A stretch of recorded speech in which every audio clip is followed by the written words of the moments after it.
नमस्कार।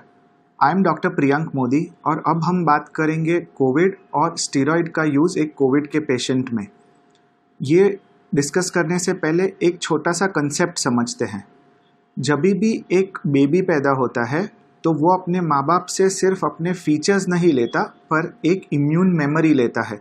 मतलब उस देश में जो कॉमन इन्फेक्शंस है जैसे मलेरिया है, टाइफाइड है या कोई वायरल इन्फेक्शन है तो उसे कैसे फाइट करा जाता है, वो एक बेबी में जेनेटिक ट्रांसमिशन से एक इम्यून मेमोरी के रूप में आता है। तो जब उस बेबी को कभी भी मलेरिया का इन्फेक्शन होगा तो उसकी इम्यूनिटी जानती है कि उस मलेरिया के इन्फेक्शन से कैसे फाइट करे। कोविड पूरे ह्यूमन रेस के लिए एक नया इन्फेक्शन था। किसी की बॉडी को पता नहीं था कि इसे कैसे फाइट करा जाए, इसे कैसे हराया जाए। तो ऐसा जानने को मिला कि फर्स्ट वीक में कोविड का पेशेंट अच्छा होता है और सेकंड वीक में वो डिटोरियोरेट करता है, उसकी ऑक्सीजन की ज़रूरत बढ़ती है और वो बीमार होता है जिसके वजह से उसे हॉस्पिटल में जाना पड़ता है। तो इसके दो कारण जाने गए। एक था प्रोकोएगुलेंट स्टेट, कोविड खून गाढ़ा करता है और उसके वजह से क्लॉट बनने की वजह से लंग्स में क्लॉट बनना या हार्ट का प्रॉब्लम होने की वजह से ऑक्सीजन की ज़रूरत बढ़ती है। और दूसरा एक कॉमन फिनोमिनन है, हमारी खुद की बॉडी एक हाइपर इम्यून रिस्पॉन्स को माउंट करती है उस कोविड के वायरस को हराने के लिए। अब ये जो हाइपर इम्यून रिस्पॉन्स है वो कोविड को मारने से ज़्यादा अपनी ही बॉडी के सेल्स को डैमेज करता है और इस डैमेज के वजह से अपनी बॉडी को नुकसान पहुंचता है, लंग्स को डैमेज होता है और ऑक्सीजन की रिक्वायरमेंट आती है। तो इस हाइपर इम्यून रिस्पॉन्स को ब्लंट करने के लिए सबसे इफ़ेक्टिव दवाई जो जनरेशन से यूज़ करी जाती है वो है स्टेरॉइड्स। सो इस पे कोई कंट्रोवर्सी नहीं है कि स्टेरॉइड्स कोविड के इन्फेक्शन पे हेल्प करती है। तो मेरा ये वीडियो बनाने का रीज़न क्या है? सबसे पहले जब वेस्ट ने या यूरोप ने कोविड को फाइट करने के लिए दवाई दी थी वो थी रेमडेसिविर, टोसिलिजुमैब।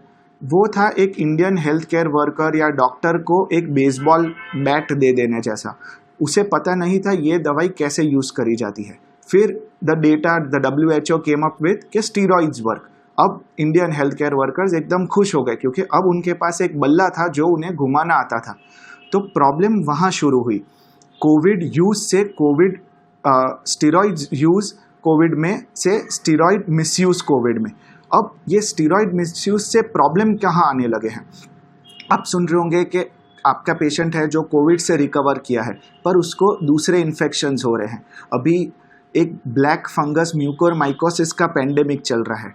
तो ये सब प्रॉब्लम्स क्यों होने लगे? क्योंकि we have not been judicious in using steroids for our patient. तो स्टेरॉइड यूज़ करने से पहले मैं आपको बताना चाहूँगा कि स्टेरॉइड्स कहाँ नहीं यूज़ करने हैं। तो the most important aspect is first week of infection. First week of infection आप कैसे आइडेंटिफाई करेंगे? तो first day of infection is when you had any symptom, मतलब आप सब कुछ अच्छा था, एक बार थोड़ी खराश हुई गले में, बैक एक हुआ या और कोई प्रॉब्लम हुई, that is your first day of infection. Not when you did your RT-PCR और वो पॉजिटिव आया वो फर्स्ट डे है, ना कि जब फीवर आया वो फर्स्ट डे है। कितनी बार फीवर 2-3 दिन के बाद आते हैं, कितनी बार RT-PCR करने में डिले हो जाता है। So first 7 days from the first symptom onset is the first week of infection.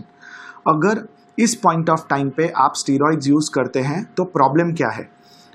आपको अगर आपके डॉक्टर ने स्टीरॉइड्स दिए तो आपका फीवर चला जाएगा, आप अच्छा फील करने लगेंगे, मतलब आप मानेंगे कि मेरा डॉक्टर बहुत अच्छा है और सब कुछ एकदम बढ़िया चल रहा है, मैंने कोरोना को हरा दिया।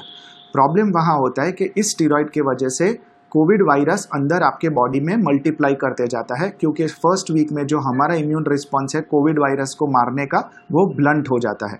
इस कोविड वायरस के मल्टीप्लिकेशन के वजह से in the second week you will end up with 35 और 40% of lung involvement to start, और अभी और एक वीक बाकी है जहां ये लंग इन्वॉल्वमेंट और बढ़ने वाला है।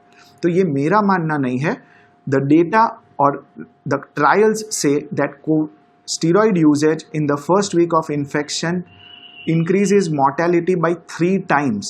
So वो आपको हेल्प तो श्योर नहीं कर रहा है पर स्टीरॉइड फर्स्ट वीक में आपको नुकसान कर रहा है।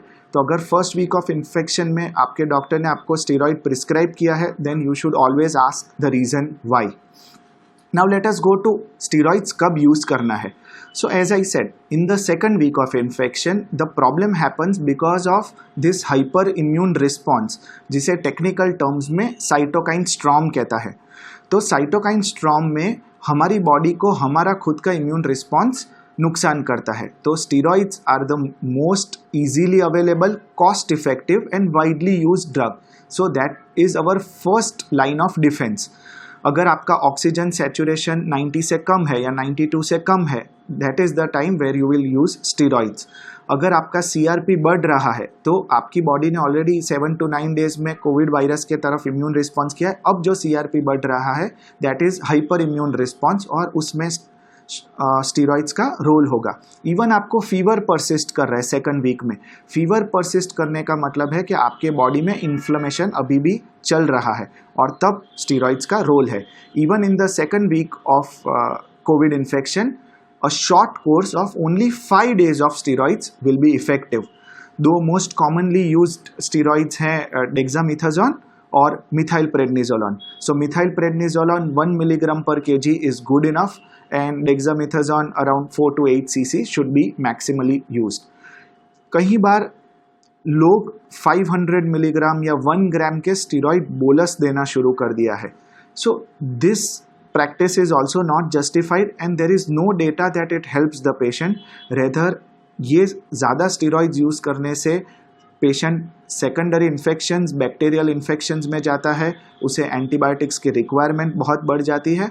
और सबसे ड्रेडेड अभी जो म्यूकोरमाइकोसिस का प्रॉब्लम चल रहा है, जहाँ black fungus is life threatening, it is even a worse infection than covid itself.